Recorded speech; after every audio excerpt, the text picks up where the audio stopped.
What is going on, everybody? Welcome to the Optimal presented by FTN Network. We're live here on a Tuesday. It's going to be a shorter show again today because we're still dealing with some moving stuff. The whole internet deal has been a mess. It has not been fun. I'll tell you that right now. But we're making it work. So we're going to be a shorter, probably a half hour long. But we're going to look at some Week 7 review stuff. And we're going to take a look at the first look at tonight's slate, which we have a 5-gamer. So it should be a pretty solid slate. Last Tuesday we had obviously the 2-game slate, which is opening night, but we've had after that a couple of times with weird like 2 or 3 game slates, which I don't really like. So 5 is like the smallest. I'll take that all day. So I don't mind the 5-game slate. So hopefully we're gonna have a good slate to look forward to. So we'll take a look at that. We'll take a look at the Week 7 stuff from NFL. We'll look at some of the top scorers, to optimal lineup, all that good stuff. What's going on, Mike? Thanks for tuning in. What's going on, Diggs? Hopefully we see a good Stephon Diggs week in Week 8. Obviously, they're on bye Week 7, but looking forward to seeing them play again in Week 8. Have Diggs in a last season-long team, so was missing him. But thank you all for tuning in. Thanks for watching. Appreciate it. If you're watching on YouTube, throw this video a like. Give us a subscribe button. Hit over there on YouTube as well. Helps us out a ton. I think we're pushing, we're trying to push up those subscriber numbers. I think we're over 2,000 now. So hopefully we can keep on climbing there and get some more free content for you guys over on YouTube. Is that a broken heart? I can't tell. I hope that's not a broken heart.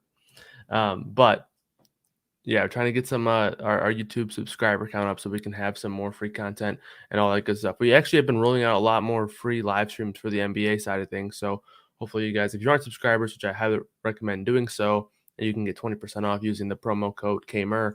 But if you aren't, we have a lot of free content for NBA this season in terms of some of the live streams and whatnot. So hopefully we're helping you guys out on that front as well. So Week 7 was an interesting one. I didn't really get to watch a lot of the games, which for NFL, I like to watch as many of the games as possible. For NBA, I like to watch a lot of the games as well. And I haven't been able to watch a lot of the games lately because I've been moving.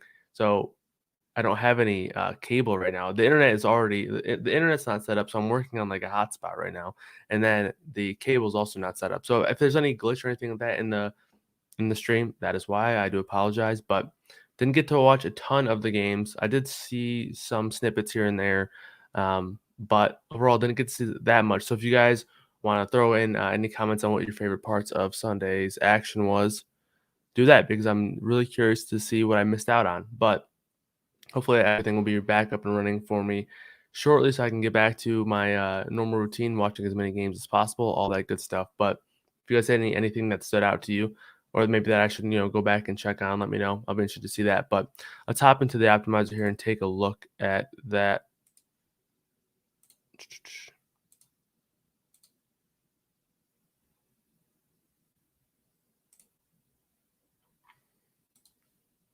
I'm pixelated. Uh-oh, that's not good. Well, hopefully today's the last day where I have to worry about that. But at least the audio sounds good, so that's good. Good news there. But yeah, hopefully the video works itself out here. I apologize for the pixelation there. But no, we don't want to look at the NBA. Let's take a look at the NFL optimizer first. Going to back test mode here, and I highly recommend doing this on your guys' own as well. Like if you're interested in seeing, testing different things out in the optimizer, it's a good way to get some practice in and all that stuff. But back test mode in the optimizer is very nice to work with. Top scorer, Joe Burrow, Matthew Stafford, both right around 30 points. Tua Tagovailoa was up there as well, 28. I had a lot of Tua on a super draft, but overall, he was pretty solid. Mac Jones was good, which it seems like if you were on the Patriots, you found a way to score fantasy points because they scored so many points.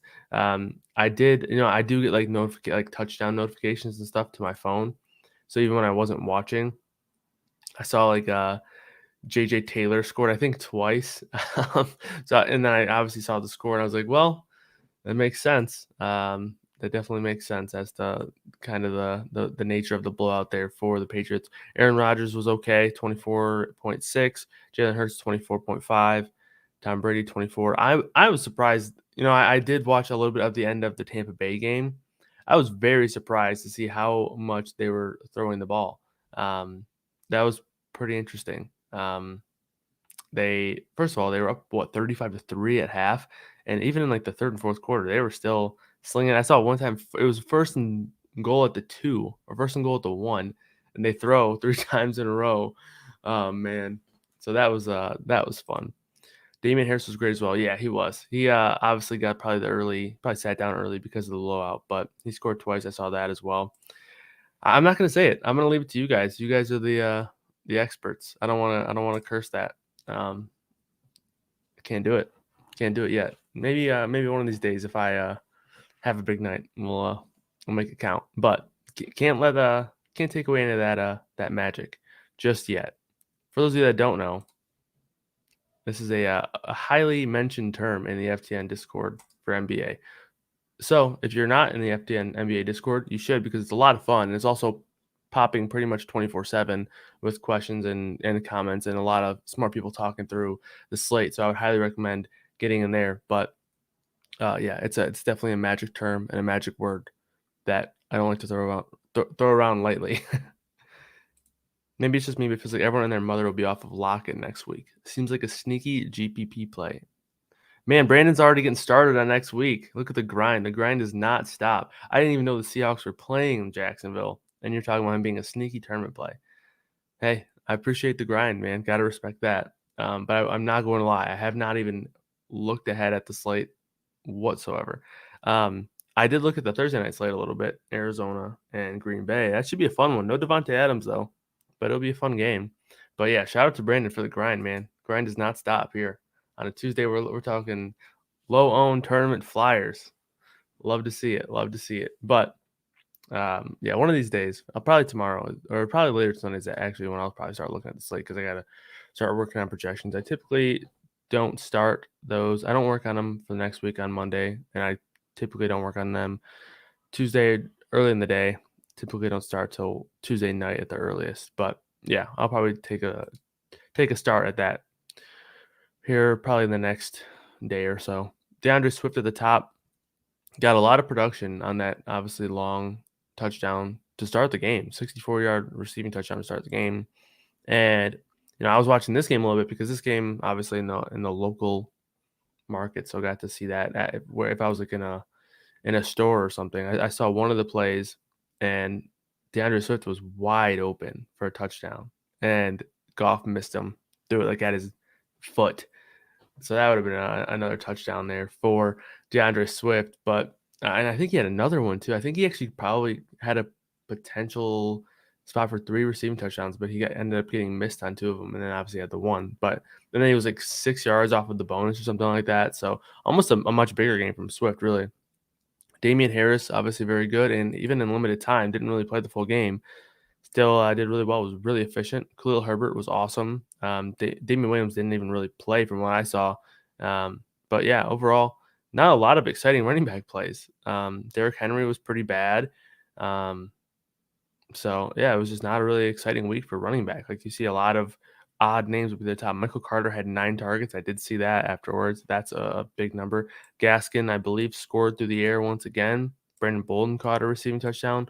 Everyone in New England scored, it seems, except for Jacoby Myers.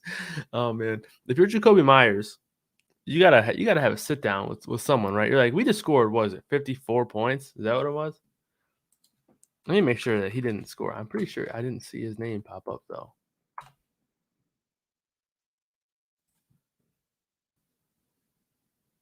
Yeah, they scored 54 points. The touchdown scorers were Nelson Aguilar, Hunter Henry, Brandon Bolden, J.J. Taylor twice, and Damian Harris twice. Like, if we're scoring 54 points, like, come on, coach. You know what? You know he's out here throwing touchdowns for your team every other week. It seems like he's only thrown 2, but no, someone else threw a passing touchdown. Okay, it was Kendrick Bourne. Kendrick Bourne threw a passing touchdown. Like, if you're Jacoby Myers, you got to have a sit down. So I'm like, hey, we scored 54 points. You really can't get me in there once. I've been out here just playing 100 straight games without a touchdown or something like that. Like, come on. I don't know, not 100 straight games. I'm exaggerating, but you know what I'm saying. He's played a lot of games that had a lot of catches without a touchdown. You got to be like, come on, coach, get me in the end zone here once. We scored 54. If we're getting J.J. Taylor 2 touchdowns, why can't you get me one? I don't know. That's how I feel about it anyway. How do you approach single entries? I've been using cheap quarterbacks with moderate success. Yeah, so I mean, it all kind of depends on the slate landscape, right? And I know it's kind of like a broad cop out answer, but for example, like this week probably could have been a decent week to not necessarily have to pay up a ton. Let's check out the top end guys. Kyler Murray, who's good. Mahomes, who's pretty bad, but Mahomes is very popular, or in terms of kind of what I expected. Tom Brady, Aaron Rodgers, Lamar Jackson, Matthew Stafford. So a lot of these guys, yeah, they were fine. But then you also had, Hurts, who was under 7K. You had Joe Burrow perform well, Derek Carr, who was good, Matt Ryan, Tua, even Mac Jones, all good.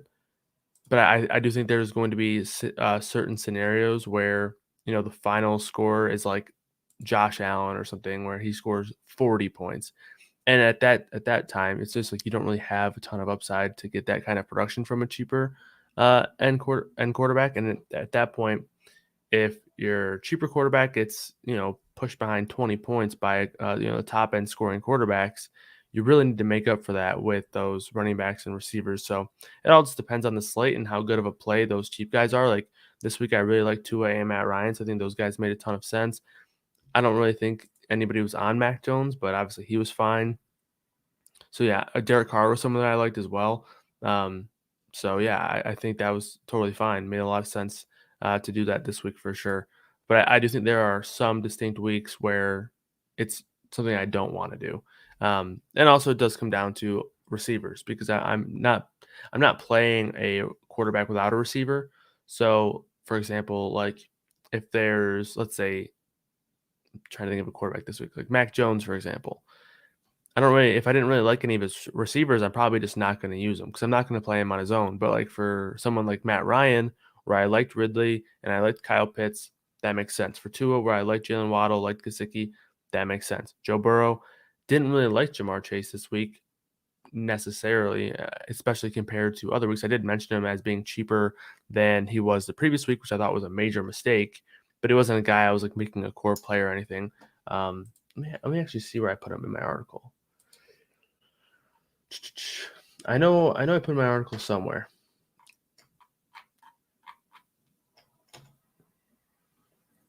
Now I'm curious. I need to know.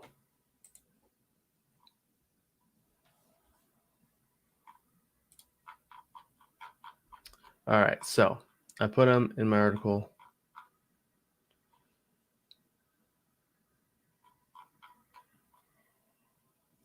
Okay, so I put him in my article as one of my favorite correlations: Joe Mixon or Jamar Chase with Rashad Bateman or Hollywood Brown, which would have been fine. A good correlation there. So I played some Jamar Chase, definitely not nearly enough. Obviously, the guy went berserk, 200 yards and a touchdown.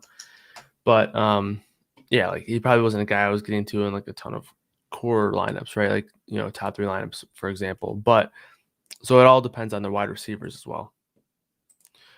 Eric, no problem, man. Appreciate you being here. Thanks for commenting. Any comments or questions, feel free to throw them in there. We'll bring them up, talk about them. Like I mentioned, probably going to be a shorter show just because the internet really doesn't want to hold up right now. And I've been on the phone 3 of the 4 last weekdays trying to figure this out. And I went into the store yesterday. And then called them back today. And everything that I got done in the store yesterday, the person on the phone today didn't even know what happened. So it's been a fun week. They needed to like confirm something about my new address because apparently it's not something that they recognize. So yesterday went in there, gave them some utility stuff, my new address and all that stuff. And then today called them back to get an update, and they said, "We don't know what you're talking about." I was like, "Okay, sounds good, cool." Not like I wasted my time yesterday bringing that paperwork in there, but appreciate it. um, yeah, it was a great week for leverage off of highly owned teammates: Evans versus Godwin and Cup versus Henderson. 100%. And I talked about this on the live stream on Friday with Meanie, and I talked in depth on how I wasn't going to play Cup and Henderson in the same lineup, because of the fact that I thought there was a unique leverage spot for that, because we saw a spot where they were both clearly going to be very popular. Let me see where they ended up. Yeah, Henderson 28%, Cup 21%. So it's not like Cup was low owned, but just the fact that obviously he smashed and Henderson only had 9 points, there was some leverage there. And, naturally, I kind of went on a tangent on Friday about it, but naturally, when a running back and a receiver are both going to be popular, especially when the running back sure has some involvement in the passing game, but he's not, someone who is just absolutely dynamic. Like someone like Alvin Kamara. Last night, for example, we saw 9 catches, 130 yards, and a receiving touchdown, I believe is what it was.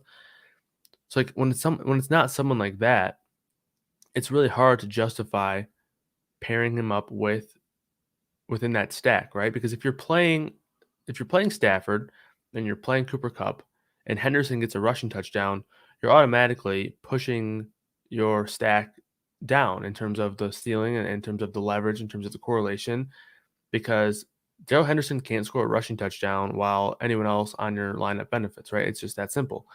Now, sure, he was cheap enough to where it made sense to say, okay, that is the way that people could approach it, because he was cheap enough to say, if Henderson scores once and Cup scores once and maybe has 150 yards or whatever, 100 yards, and then Stafford throws like 3 or 4 touchdowns. Sure, there's enough. Sure, there's enough to do I guess to consider all three of these guys getting there. But when you're talking about the kind of ownership that they all had, it just made a ton of sense to only pair one, only pair one of those two with Stafford. So now if you wanted to use Henderson and Cup in a non-Stafford stack, I guess that makes more sense as well. But if you're using Stafford, I thought it made no sense to use Henderson because you had a low-owned option in Woods. You had a cheap low-owned option in Van Jefferson, who was really good. He scored a touchdown and I believe had 50 or 60 yards.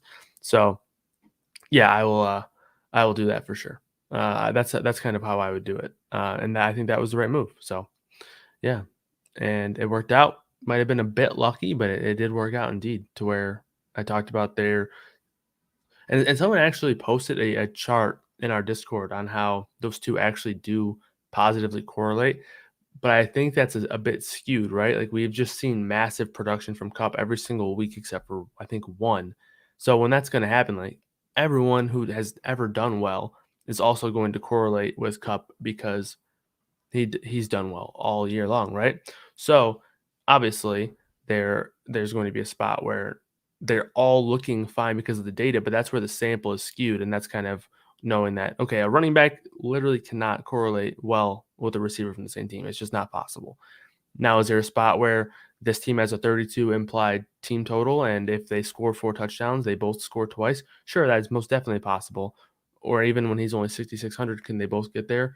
Sure, absolutely. But when we're talking massive ceilings and looking for that kind of leverage in tournaments, that's where the decision came from. And I talked about it for like 10 minutes straight on the Friday show with Meanie. So that was good to talk out for sure. Missed the beginning. Did you comment on if you did better than last, cashed or missed? And can you please do an Opto show for this on Thursdays, NFL showdowns, so I can make a little bit of money back? Yeah, I'll do Thursdays. I think last week I missed Thursday's show because of the moving situation, so I didn't get to do the Thursday night look ahead. But I'll definitely do that for this week. And for me this week on DraftKings, I was pretty solid. I think I doubled up, or yeah, I just a little bit more than doubled up. Super Draft, I was pretty bad, and yeah, so pretty. It ended up being a pretty even week. Nothing special, but overall, it was a fun week. I mean, like I said, I didn't really play much because of the fact that wasn't a whole lot for me to watch and to play a ton. But yeah, I'll definitely be able to play more this week with not having to move. So yeah, DraftKings was good for me.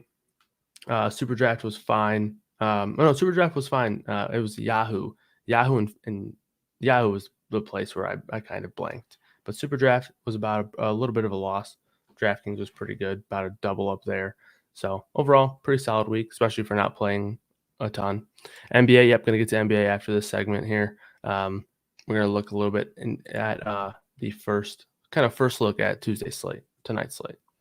But all right, let's take a look at these wide receivers and the tight ends, and then we'll get to NBA. Do you play cash? Nope, I don't play any cash. Sometimes I'll mess around with cash for NBA, but that's pretty much the only sport I play cash. And it's just because so much of my thought process on DFS is leverage and all that stuff and like getting unique. and like having, positively built lineups, that stuff doesn't necessarily apply as much in cash. Like there is an element of lineup construction in cash, but in terms of looking at that kind of game theory, it doesn't really pan out for me as much over there. Wide receiver, we had four excellent receivers, five really with Terry McLaurin. Shout out to Two Gun for getting me on Terry McLaurin. He was in one of the lineups that did pretty well for me.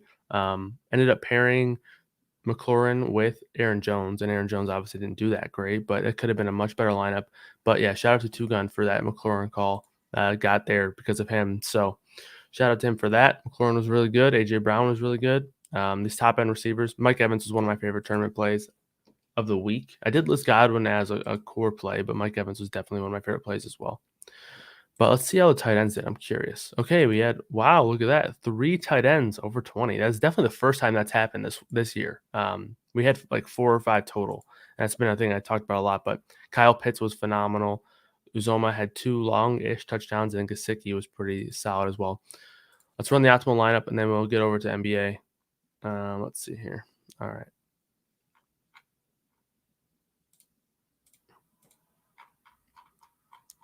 I'm very curious. Okay, so both Cup and Chase were in there, and AJ Brown, Tua with Damian Harris and DeAndre Swift, Mike Evans in the flex.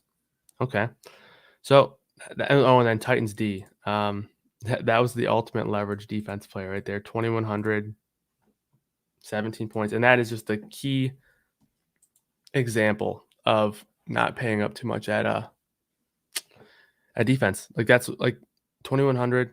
The ultimate leverage play against the most popular stack of the day, gets 17 points, and was probably the best defensive play of the week. Actually, it'd be hard pressed to find someone better. Bucks, they scored more, but they weren't better from a point per dollar perspective. The Giants were also really good, which was one of my defenses I ended up playing, even though they were popular, which I didn't love, but they were pretty good as well. So, all right, let's hop over to the NBA streets. Got some subs asking about the NBA stuff.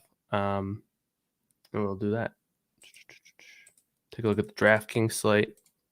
All right, if there's anything specific you guys want to see out of the NBA first looks, let me know. Shoot the comments in there. We'll talk it out. But basically what I'm going to do first is I'm going to run the optimal lineup. Sorry, I was in the wrong tab actually. I want to see what the optimal lineup is currently. This is basically how I get the day started when I'm looking at obviously it's hard, right? It's 2:30.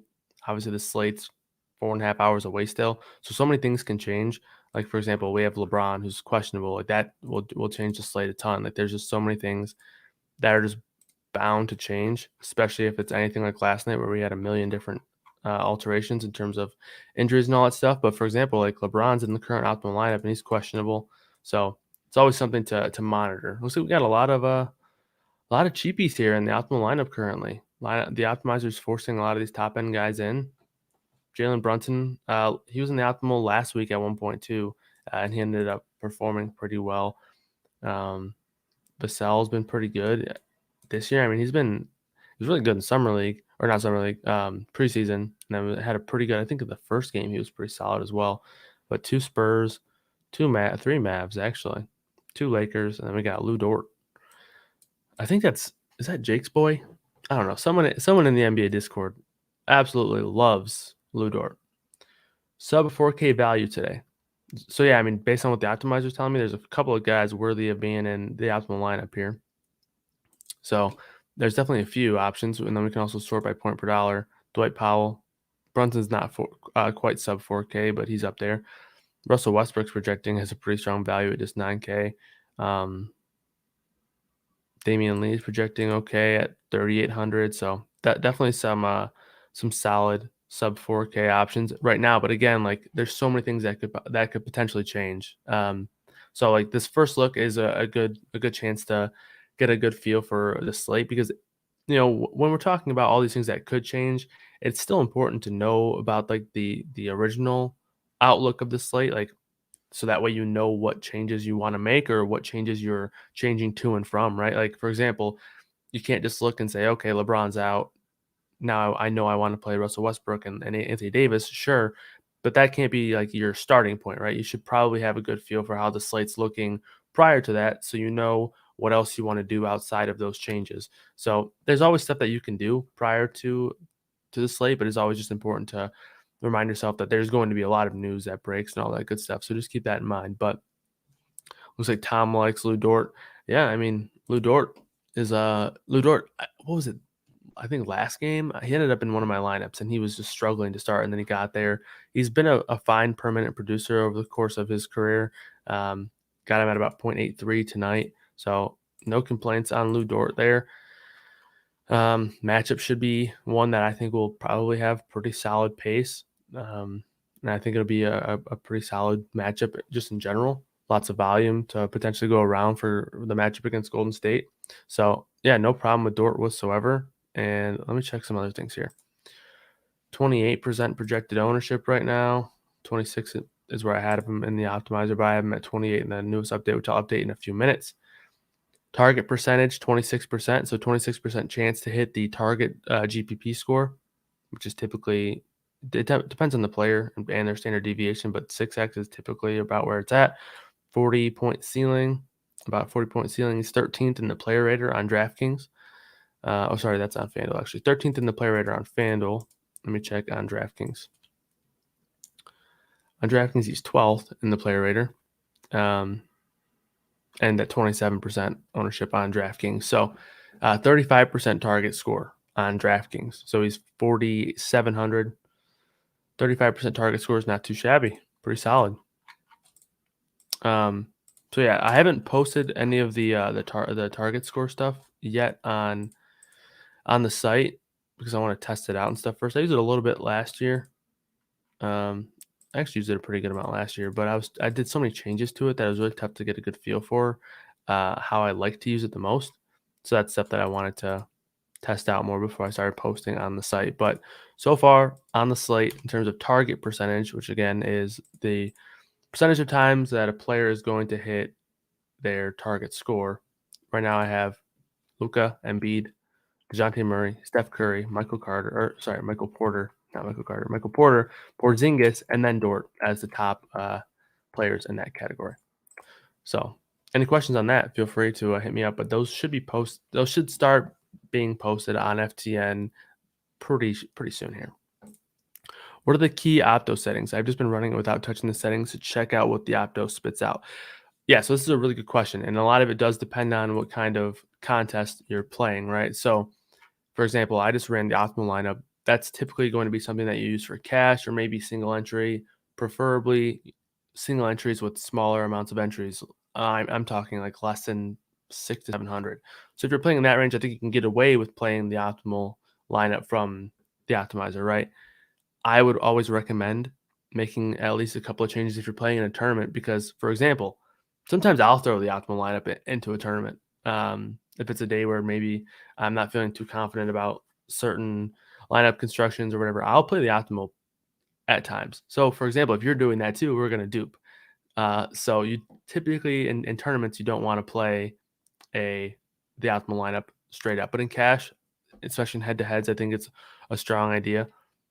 So now let's say we're playing tournaments. The biggest thing for me is randomization. I would always try to leave this in between 15 and 25%. So if you're looking to, maybe it's a spot where you are trying to really have more core type plays, more optimal centered plays, I think having the randomization closer to 15 is probably where I would be. But if you're looking to be a little bit more diverse in your builds, 25%. And again, this also depends on how many lineups you're building. If you're building one lineup and you're trying to get one lineup from the optimizer, randomization doesn't matter a ton. I would still touch it a little bit. But if you're building 150 lineups, I would recommend being in between 15 and 25%. Let's see, some other key pieces here is like a lot of the stuff is checked by default, right? Like force a player from the last game to the flex position. This is crucial to have checked at all times, just so that way you have the most amount of flexibility later if something were to happen. And then you can also force players under a certain amount of projected ownership. I also really like to do this. I'll typically force someone in under 10 to 15%. In NFL, sports like NFL and MLB, I think 10% is probably the highest I would want. I don't even mind like forcing someone under 5 or 7%. In NBA though, 10 to 15%, especially on a smaller slate, I think is totally fine. And obviously the salary cap stuff, in NBA, I'm always trying to build the lineup with as much salary as possible here. So that is one thing I always want to do. Also, again, does depend on the slate size, right? So, for example, if you're playing on a 2 game slate and you don't really want to have duplicated lineups, which is typically bad for tournaments, you can bump that max salary cap down a couple $100 and you'll leave money on the table and inherently be a little bit different from the field who typically will tend to fill up their salary, right? Let's see here. Anything else? Salary range, I don't touch. Fantasy point range, you can bump up here to 10, but typically it's not a big problem because if they're projecting under 10, they're probably not going to make their way into a lineup very often anyway. But if you wanted to bump that up, you totally can. Projected ownership cap. This is a good one because it does depend on slate on how you want to use it. So what I'll typically do to get a good feel for where the projected ownership cap should be is I'll run probably 25. Sometimes I'll run more. Run about 25 lineups in tournament mode, and I'll see what the typical ownership is looking like from a standpoint of the total ownership, right? So 180 is what it's looking like here. So then you can actually sort by total ownership. So 180 is the highest, 187 here, 189, 168. Actually didn't hit sort there. So 203 is the current highest. So now if you're looking to ensure that all of your lineups are going to be under what the field is typically going to have for their projected ownership, it's important to check that because, for example, if there's a slate where, like, let's say LeBron's ruled out, and let's say for some weird reason, Anthony Davis is also ruled out, and now everybody's playing Russell Westbrook, and we can kind of all agree that Russell Westbrook would be a really strong play, and he's somebody that you're wanting in a lot of your lineups, but he's projecting for, 70% ownership. Now, if that's the case, this total cumulative number here is going to be much higher because one player is accounting for 70% of that. So it's going to change based on each slate. So I would make sure that you're running the optimizer and kind of seeing what the typical score here is.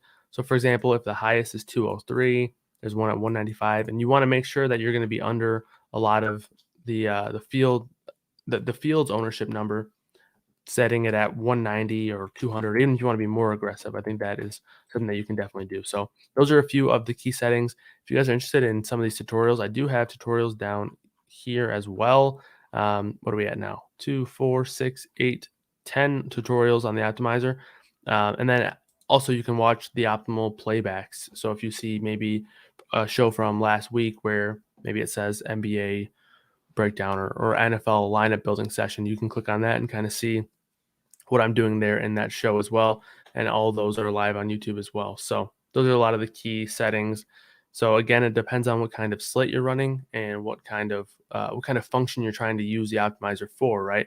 If you're looking to build more optimal lineups, that is the way to use it, as I mentioned earlier. But if you're building several lineups, it's going to change a lot. So is THJ a must on FanDuel because of him being 5K?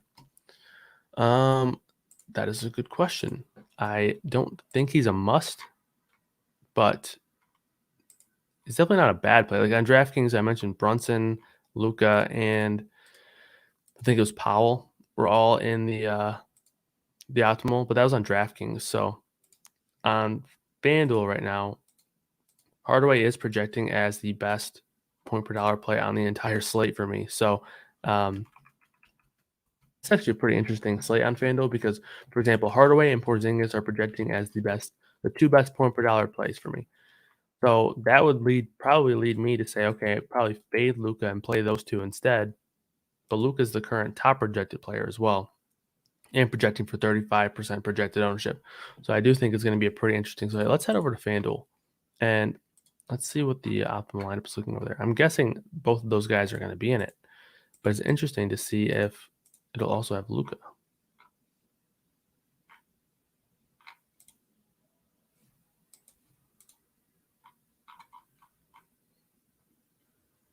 Okay, so Tim Hardaway's not in it, actually. Porzingis is.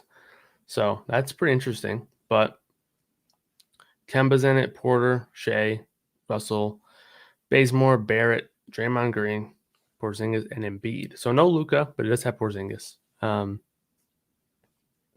would probably be hard-pressed to build a lineup without at least someone from the Mavs tonight, whether it be Hardaway, Porzingis, or Luka. Really hard to see someone not producing here, right? So I will say I do like Tim Hardaway more than what the optimal lineup is spitting out right now. But for example, he's got a 31% target score right now. Porzingis 42%. Porzingis has the highest target score on the Fanduel slate. Hardaway is fifth. So yeah, I like both of those guys. Luka's eighth, so Luka's also a good play though. And Luka has the highest ceiling for me as well. So a lot of good Dallas plays. I think a lot of those Dallas guys are good plays. So for that being with that being said, I would probably look to set some sort of rule where I have at least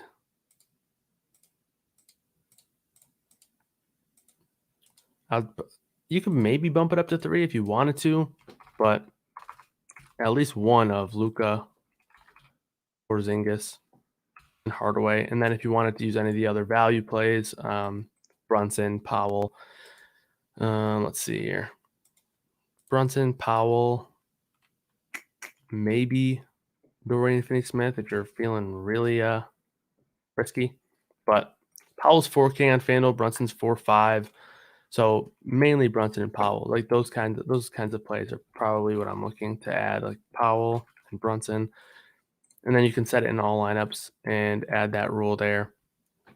And that's because like with all these guys projecting as strong plays, it's hard to imagine I'm not going to have interest in at least one of them in the majority of my lineups, right? So if you're building 150 lineups, 20 lineups, you can ensure that you're going to have at least one of those guys in there at all times. White is the same price, 6.5 on both sites. Yeah, White is. Let me check. I'm pretty sure DeJounte Murray is really cheap on, or not really cheap on, a 7,800 on FanDuel. I'm pretty sure he's 73 on DraftKings, which I really like that price for Murray. I feel like DraftKings just hasn't wanted to price DeJounte Murray up enough. 73, yeah. I like the price tag there on Murray, but as you can see, he also has 30% projected ownership. White also has 27. So I like both of those guys. Probably I probably don't play them both together a ton. I think they are both fine, but just considering ownership and how they're priced similarly, I probably prefer playing one of those. But I do like Murray, and I think White's fine as well. But I think initially I do prefer Murray a little bit on DraftKings, but on FanDuel, I think they're both fine. But again, I just think Murray's ceiling is a bit higher. But appreciate you throwing those questions and comments in there. Lakers defense is bad. How much exposure to the Spurs? Thanks for tuning in. Appreciate it. That's a nice logo there, but I appreciate you tuning in.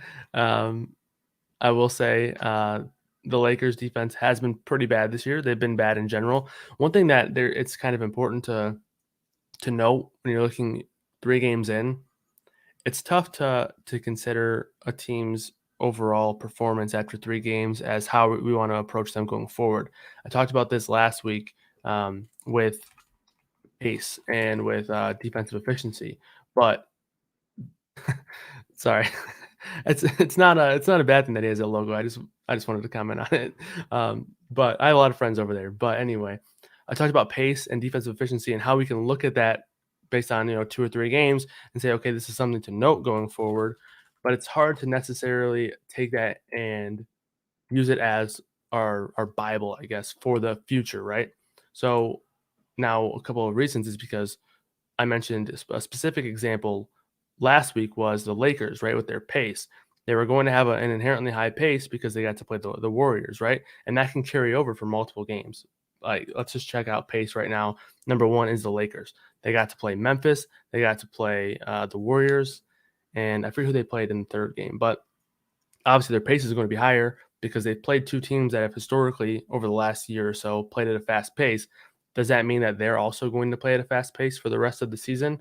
Hard to say. Now, you can't necessarily write it out. But last year, for example, they were tied for 16th in pace, and now they're playing at the fastest pace in the entire NBA. It's tough to really say that that's going to be something that maintains, right? So now when you look at defensive efficiency, they are 20th in defensive efficiency. So overall, not that great. However, when you look at Minnesota's defensive efficiency, they're first. Right now, they're first in defensive efficiency. That is something that was completely different last year when they were the fourth worst team in all of basketball.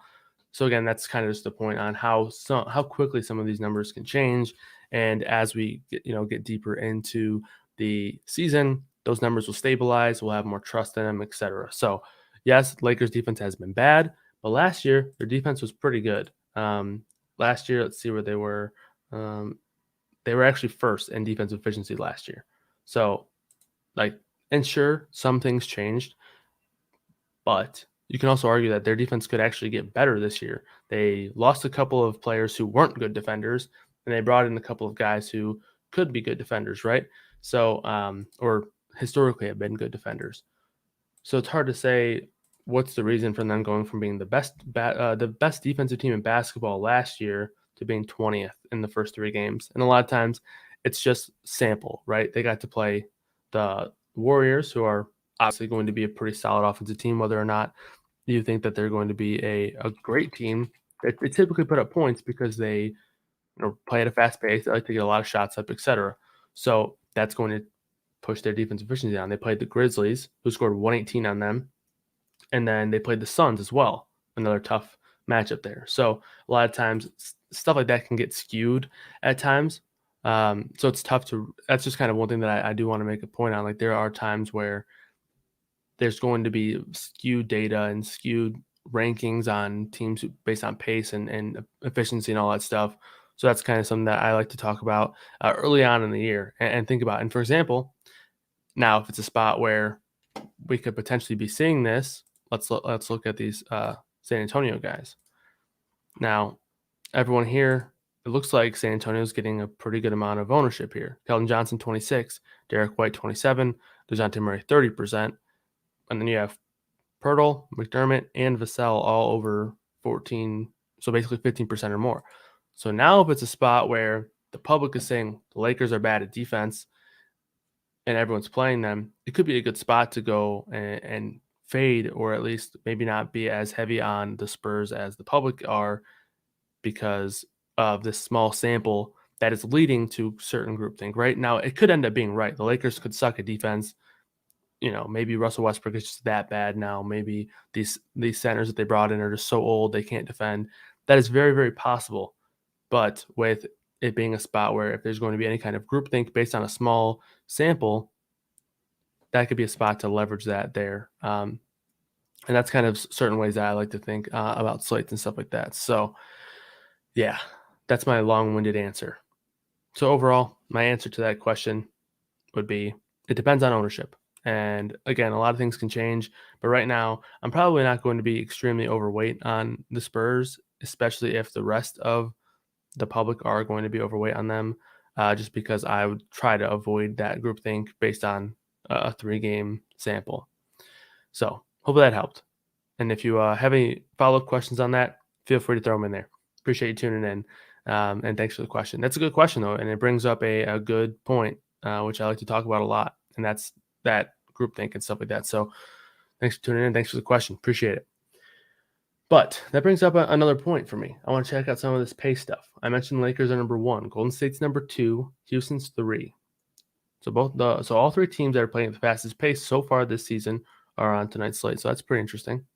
But yeah, that's just a couple of things that I want to monitor. And we actually have a couple of tools over at FTN Daily. I believe it's called the NBA Game Environment tool that Alex does, which is cool because it works on projected data, right, rather than past data, which obviously it needs past data to have the historical, or it needs the historical data to have the projected data, but it factors in for these small samples, right?